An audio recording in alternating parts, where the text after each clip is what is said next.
Hello, YouTube, and welcome back to my third episode of the Journey to the End. So, this episode's going to be a little bit different than most. As you can see, there are some things in the background that are now white. That means they are accomplished. One of which is the build the Nether portal. So, last night was kind of a night. I did the recording, and there were some things that you'll see in the recording, like later on, that were kind of, it was an intense night. And so I got done, and I am starting to learn how to edit, so this will be my first edited video. But as I sat down to edit, I realized that I had not turned on the mic for the entirety of the episode. So none of the audio came through. That was a major new moment, and yeah. So, I will be giving you a narration of some of the things that happened from the already cut video. And I'll be bringing this part in because, unfortunately, my daughter was interrupting during the recording, so the first bit was pretty choppy and broken up. So, I'm redoing the first bit. The first bit was kind of letting you know what I had been doing in the interim. So, several of these things being marked white. So first off, we have our pick provider. Unbreaking 3, Mending, and Efficiency 5. I was hoping for fortune. Unfortunately, I did not get it. Ha, that's a fun turn of phrase. Anyways, next up we have Tree Feller, Silk Touch, Sharpness 5, Unbreaking 3, and Mending. I do have an efficiency book, and prior to yesterday's disastrous events, I did have enough levels to finally add it to the pick. Unfortunately, I'm going to have to build those back up again. And lastly, from fishing and combining all of that, we have Punisher, Unbreaking 3, Flame 1, Power 4, Mending 1, and Punch 2, which is basically a whole bunch of the bows that I fished up, all combined. So, we are going to, if I get myself back to first person, take you on a quick tour. So, as you can see, I am not in a hole in the side of the mountain anymore. I am in a nice, deep slate room. I have an armor stand there. I have also managed to get a diamond helmet. I have collected a couple more diamonds, a total of 9 more, from a village that's nearby that I found, unfortunately not on camera, and then from a little bit of mining that I did, unfortunately also not on camera. And so the axe and helmet did not actually come from the diamond stores. Those came from trading with villagers. I have several villagers that are now kind of close to a max level. So, in here we have our full enchanting setup in what will be our library and map room. I have this fun little window out to the ocean because as I was mining I had water flood in, and I realized I could put some glass there and it'd be kind of cool and neat to do. I may expand that out a little bit. We'll see as time goes. But here we go. We've got a wealth of books with a large variety of spells on it.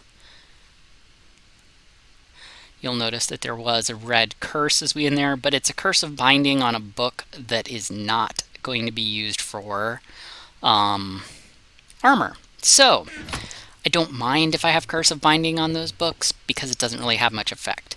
So, we have the central hall that we are still working on.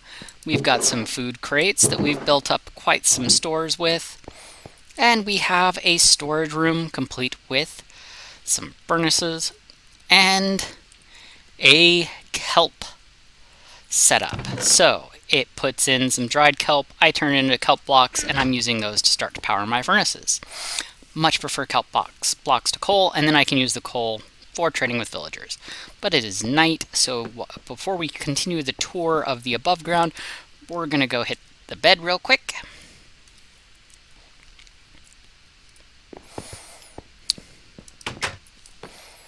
Okay, as you can see, we have kind of expanded at least this level of our chasm and the railings and things. We've explored some more of the chasm there, but not a whole lot.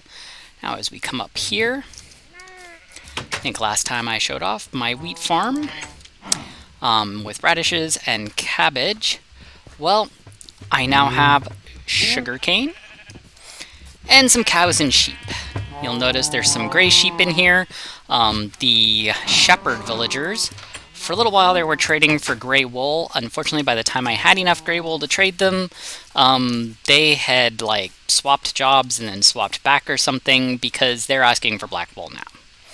So we have expanded some of the village, including building what will be eventually the library / great hall of the village. I still need to put some lecterns in there and some more beds, and then get the villagers breeding so that they do that. We also have an iron golem again. Unfortunately, the villagers never did make one on their own, so I was kind of forced to build my own. But he's here, he's protecting the village, doing a pretty good job of it so far, because I have not had any more villagers mysteriously disappear. I have figured out, based on my observation, that the coastline of this area generates plain villagers. Mostly because both of our shepherds down here, despite the fact that this is a plain or a tundra village looking structure, the grass is a little bit different. It's just that little bit of a shade different. And they bred at one point in time when I was doing some with one of the guys up there, and it generated what is now the farmer. So we know where they're at. I've planted some kelp right here.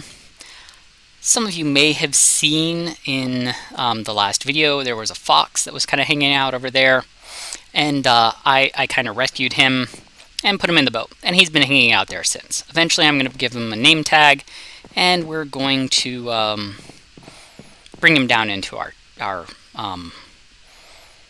area. But until then, and that over there is a weird fluke, and I kind of wish that I'd gotten it on video that was actually good, because when I came back from the end, despite the fact, and I'm getting ready to show you my end portal, I built an end portal in my area. When I came back, I came over there. I don't know why, but I did. So, that's this so far. So, we're going to head back, and I am going to go over and narrate what happened last night. And I will say now that, oh, hey there. I don't have any arrows left. You are lucky today there, zombie. You are lucky. Okay, so, I need to get up some arrows, because I'm going to need to build a chicken farm next. That'll probably get added to the board before next time. But anyways, so down here we have the nether portal that we built, and you will be seeing this built during the narrated portion coming up next. So I still have to figure out what I'm going to do with that one that showed up out over the ocean, and make sure that I don't have a problem with that in the future. But for right now, let's take you to the rest of the action. Round 2, fight. So, I know I'd mentioned before that I had forgotten to hit the audio on. I just did it again. You didn't really need to know that because I'm editing this and this part's getting cut in. But, yeah, I did. You learn every day. But, here it is. So, this was me putting together the nether portal. It's for the most part pretty basic just in the construction. But I kind of wanted to give you guys a view of it, see the gist of how I do it. It's your standard 10 obsidian block nether portal. but I fancy it up just a little bit. I add in some gold blocks at the top. I think it looks really good. It kind of adds a little bit of flair to what is a pretty basic structure. And you know, you always see the nether portals out there in the structures that have those gold blocks, so it just seems like something that should be there. And I kind of think that perhaps the creators will. So I realized I'd forgotten my flint and steel and armor. I went back, grabbed it, got the portal going, and appeared in the nether. So, pretty basic spawn, spawned in a crimson forest. I've been in these a lot. They seem to be one of the most common nether biomes that I've encountered. Probably the only one I've hit more has been soul sand valleys. I've hit a few basalt deltas, and once before a warped forest that I didn't have to like hunt out. I actually spawned, like the spawn was in it, which was very nice. That was actually the last world that I took the trip to the end in. So my journey here was to collect some blackstone and quartz. I needed some quartz for a future project, and this is the only place to get it. And honestly, I was to the point where I wanted that project. I need to do some redstone stuff, and you just need quartz for redstone stuff. So I started gathering some materials, explored around a little bit, dug my way up here to get some more stuff that was hanging out on this ledge. And after I collected this, I started exploring a little bit more heavily. Collected a few resources, and kind of got my bearings of what was around me. You don't see it now because I did it after I cut that, but I started dropping some dirt blocks to find my way back to the portal. Gotten lost a little bit. I was getting attacked by piglins because I made a noob move and I had forgotten to bring gold armor. But you're about ready to see this wonderful gentleman here volunteered a gold helmet. Knew there was another one around there. He snuck up behind me, but he went down. So I put on the gold helmet and continued on my merry way. Started to explore a little bit more. You'll see I started dropping my dirt blocks again, more of the way I kind of wanted to go, because I was feeling really stupid about getting lost. Last time I actually walked right past my portal as I was dropping the dirt blocks, so I put 2 there so I'd know where to stop at, and then took this block up so I wouldn't get confused. As I was going along, I came across a very fortunate find for me as far as my spawn placement went. You'll see it was shortly after this little hill here. Deciding which way to go, and I decided to go this way. I'm glad that I did, because as you can see, there is a warped forest over there. That is going to make getting ender pearls so much easier as I get to that point in this. But I was really trying to explore and find the nether fortress. I had explored this realm in creative just to see roughly where everything was at. I didn't mark the coordinates, but I knew that spawn wasn't too far. Had this little Gask trying to you know, buck up on me, but I took out the Punisher and made short work of him. So I continued on. I ended up on a ledge and started mining my way around this little cliff face here to kind of see what was out there. I was still hoping to catch a glimpse of that nether fortress in the distance. I didn't, but as I was going along here, mining out this kind of ledge and keeping my eye out for ghasts, making sure that there wasn't too much to bug me this high up, which is one of the reasons why I like to explore at like this level. One, you've got a decent view out of what's out there, and 2, not much bothers you. Occasionally you'll have ghasts that'll kind of come up, and that moment there gave me an idea for something that you'll see later. There was a little piglin down there that ran as I dropped that gold, and this was the other amazing find.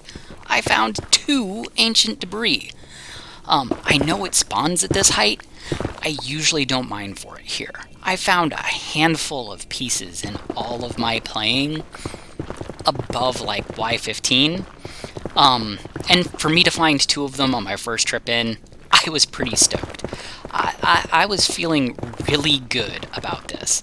And then I come around this corner, and what do I find but another ancient debris? So that's 3 on this trip, without even trying to find them. I was feeling really good. But all of that was about ready to change. So, I'd continued on, did some more exploring, gathered some more resources, and was on my way back. And this is where things started to go bad. As you can see, I was sneaking. I was holding shift as I went along the edge. And then suddenly, I don't know if my finger slipped, what? I sprinted off the edge. Well, I figure I'm down here. I haven't earned the Ooh Shiny achievement yet. I figured since I'd seen the piglin go for the nugget before, I'd give it a shot. And so I threw a nugget, didn't find it. Realized I hadn't picked up the crimson wood, so I formulated a plan to build a crafting table, which was to collect up some crimson wood and build a crafting table so I could make a gold ingot. I also combined some of my quartz into quartz blocks, so I had a little bit more room in my inventory. And so we threw the ingot and missed. Then we throw it, and I'm sitting here waiting for the achievement, waiting for the achievement, waiting for the achievement, and then he gives me a fire charge. No achievement. Normally they take a little while, but I figure I messed something up. Well, okay, time for me to head back. So, I'm trying to find where my ledge is at. I think I maybe see it up there, but I'm not entirely certain. I see something over here, so I start building up with some netherrack, because I got plenty of netherrack, and I don't need a whole lot of netherrack. I might build some stuff with some nether brick blocks. I've done it in the past. I kind of like the look of it a little bit, but I don't know. I don't think I'm going to go with that on this walkthrough. So this is about the point where things went from bad to worse. Yeah. So I'm coming along here. This is not the cave system I was in before, but hey, there's some cooked pork here. I could use some cooked pork. It's a little bit more nutritious than the cod I've got. I've got some pork I'm going to cook up there anyways. I don't need that gold sword. So I was trying to sneak up so I wouldn't fall into the lava, not realizing that the lava was at this level. That was a huge noob moment. I was really dumb. So, I wanted to leave the lava a little bit out because I'd seen some mobs further down the little slope there, and I wanted to leave it a little bit as protection. Didn't really want to get bushwhacked by the hoglins, so one space should be enough to jump. It was not. And that happened. Okay, and we are back. So, we've gotten to what we could get to. We've kind of shown you what we've got. Our next goal will be to expand this further back. We are going to go back to Nether. We're going to get some blackstone to finish this kind of pattern that I've got going here. And we're going to do some more with our house. In addition, the quartz was to build some actually automated inventory storage, and that's the next step. We're going to knock that out and see what we can do from there. Thank you for joining me. It has been a pleasure being here with you this evening, and if you want to see more, please drop a like, hit the subscribe button. I'm trying to build this channel up, and every little bit helps. The algorithms tend to push people that get more likes and have more subscribers. I think that's counterproductive to them, because how are people going to get it unless they get out there? But it is what it is. We're going to try to work the system. Thank you for joining me, and have an excellent evening.